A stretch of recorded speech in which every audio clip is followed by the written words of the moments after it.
Avez-vous déjà rêvé de maîtriser les différents outils utilisés par les hackers? Aujourd'hui, je vais vous montrer comment installer Kali Linux sur votre machine Windows avec VirtualBox en quelques minutes. C'est une étape presque incontournable pour tout hacker éthique. Kali Linux est une distribution Linux très puissante équipée d'outils de sécurité avancés tels que Nmap pour le scan de réseau, Metasploit pour les tests de vulnérabilité et possédant une énorme communauté. Que vous soyez un débutant en cybersécurité ou que vous souhaitiez simplement améliorer vos connaissances en informatique, cette vidéo est faite pour vous. Je vais vous guider pas à pas dans ce processus d'installation en rendant chaque étape simple et accessible. Avant de commencer la vidéo, je vous recommande de vérifier que votre ordinateur dispose des spécifications minimales suivantes pour que l'installation se déroule correctement. Tout d'abord, votre processeur doit prendre en charge la virtualisation. Vous pouvez vérifier ou activer cette fonctionnalité dans le BIOS de votre ordinateur lors du démarrage. La virtualisation permet à votre machine de gérer plusieurs systèmes d'exploitation simultanément de manière efficace. Pour la RAM, je vous recommande d'avoir au minimum 4 Go pour de bonnes performances. Plus vous avez de RAM et plus Kali Linux fonctionnera fluidement. Et enfin, prévoyez 40 Go ou plus d'espace disque disponible pour l'installation et les opérations futures. Plus d'espace est toujours préférable pour éviter des problèmes de stockage à l'avenir. Si vous avez tout cela, vous êtes prêt à commencer. L'étape 1 va être l'installation de VirtualBox. C'est un logiciel de virtualisation qui vous permet de créer et de gérer des machines virtuelles. En d'autres termes, il vous permet d'exécuter plusieurs systèmes d'exploitation sur un seul ordinateur, comme Kali Linux sur Windows, sans avoir besoin de matériel supplémentaire. C'est un outil fantastique pour tester des environnements et des logiciels en toute sécurité. Pour l'installer, ouvrez votre navigateur et allez sur le site de VirtualBox. Rendez-vous ensuite dans la section Download et choisissez le paquet d'installation correspondant à votre système d'exploitation, dans mon cas Windows.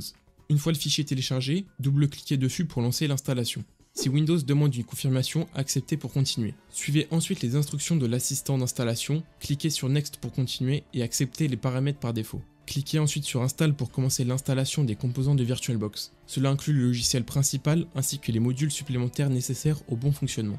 Une fois l'installation finie, cliquez sur Terminer pour lancer VirtualBox. Vous serez maintenant prêt à créer votre première machine virtuelle. Maintenant que VirtualBox est installé, nous allons télécharger l'ISO de Kali Linux et l'utiliser pour créer une machine virtuelle. Un fichier ISO est une image disque qui contient une copie exacte d'un disque comme un CD ou un DVD. Il intègre tous les fichiers nécessaires pour installer ou utiliser un système d'exploitation comme Kali Linux dans VirtualBox. Voici les étapes à suivre. Premièrement, accédez au site officiel de Kali Linux. Ouvrez votre navigateur et allez sur le site officiel. Le site propose plusieurs versions de Kali Linux adaptées à différents besoins. Pour une utilisation générale, la version ISO est idéale. Cliquez sur Download et rendez-vous dans la partie des téléchargements des différents ISO. Choisissez maintenant l'image qui correspond à votre architecture, généralement 64 bits pour la plupart des ordinateurs modernes. Et enfin, cliquez sur le logo de téléchargement pour télécharger l'image recommandée. Maintenant que nous avons téléchargé l'ISO de Kali Linux, il est temps de créer et de configurer notre machine virtuelle dans VirtualBox. Lancez VirtualBox depuis le menu des applications ou le raccourci sur votre bureau. Cliquez sur New ou Nouvelle si votre interface est en français. Vous commencerez alors le processus de création d'une nouvelle machine virtuelle. Donnez-lui un nom, par exemple Kali Linux. Vous pouvez nommer la machine comme vous le souhaitez, mais choisissez un nom descriptif qui peut vous aider à vous souvenir de sa fonction. Sélectionnez un emplacement pour stocker les fichiers de la machine virtuelle. Choisissez un emplacement avec suffisamment d'espace libre. Prenez comme type Linux et comme version Debian. Kali Linux est basé sur Debian, donc cette option est la plus adaptée. Cliquez sur Suivant. Comme je le disais au début de cette vidéo, attribuez-lui un minimum de 4 Go de RAM. Plus vous lui attribuerez de la RAM, plus Kali Linux fonctionnera de manière fluide. Attribuez-lui également un nombre de processeurs à allouer à votre machine virtuelle. Cela permet d'optimiser les performances de votre machine en lui fournissant plus de ressources CPU. Cliquez sur Next. Maintenant, vous allez créer votre disque dur virtuel. Sélectionnez Créer un disque dur virtuel maintenant. Ce disque dur sera utilisé pour stocker les fichiers de Kali Linux. Je vous conseille d'attribuer un minimum de 40 Go d'espace disque pour Kali Linux. Cela laisse suffisamment d'espace pour les installations et les opérations futures. Maintenant, on va configurer la machine virtuelle Kali Linux. Sélectionnez la machine virtuelle que vous venez de créer et cliquez sur Configuration. Dans le menu de gauche, sélectionnez Stockage. Ici, cliquez sur le symbole du disque avec un signe plus. Cela permet d'ajouter un nouveau périphérique de stockage. Sélectionnez Choisir un fichier de disque, Trouver et sélectionnez l'ISO de Kali Linux que vous avez téléchargé précédemment. Cela montrera l'ISO comme un lecteur de CD virtuel dans la machine virtuelle. Cliquez maintenant sur OK. Maintenant que nous avons créé et configuré la machine virtuelle dans VirtualBox, nous allons maintenant procéder au premier lancement et à l'installation de Kali Linux. Pour ce faire, sélectionnez votre machine virtuelle et cliquez sur Démarrer. Cela lancera votre machine virtuelle et débutera le processus d'installation de Kali Linux.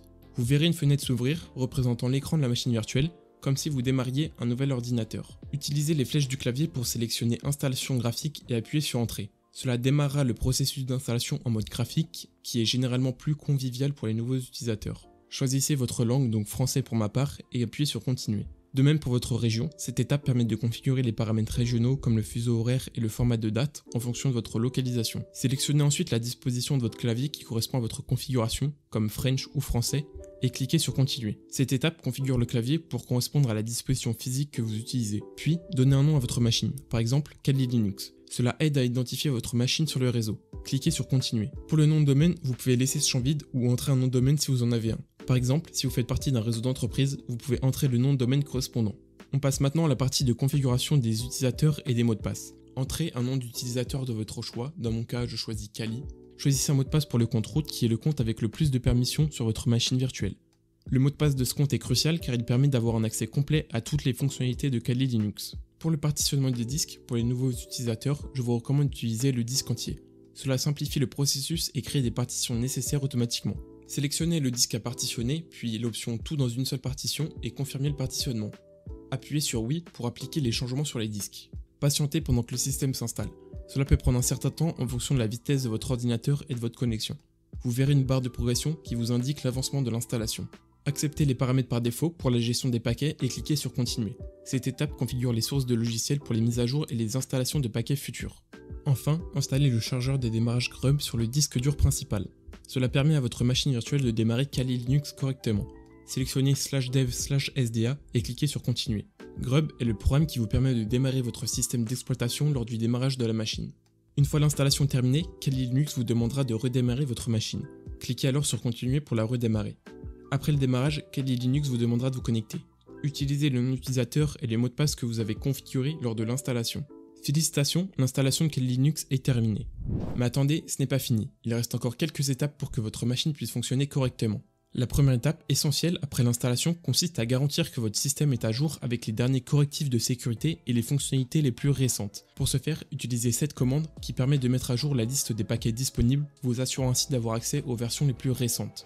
Ensuite, entrez cette commande qui permet d'effectuer la mise à jour au niveau des paquets installés sur votre système. L'option Y permet d'automatiser le processus en acceptant automatiquement toutes les mises à jour. Et enfin, rentrez cette troisième commande qui va permettre de supprimer les paquets obsolètes et non utilisés, libérant ainsi de l'espace disque. Bravo, vous avez maintenant un Kali Linux opérationnel et prêt à l'emploi. Si vous êtes un débutant dans le monde de Linux et de la cybersécurité, je vous conseille d'abord de commencer avec une distribution comme Ubuntu ou Debian. Leur interface conviviale et leur grande communauté facilitent l'apprentissage des bases de Linux et des systèmes de gestion de paquets. En vous familiarisant avec ces distributions, vous construirez une base solide de connaissances qui vous sera très utile pour maîtriser Kali Linux et ses outils.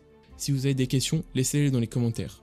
Si vous avez apprécié cette vidéo et que vous souhaitez en apprendre plus sur la cybersécurité et le hacking, abonnez-vous à ma chaîne et activez les notifications. Vous pouvez également liker et partager la vidéo pour me soutenir. Merci.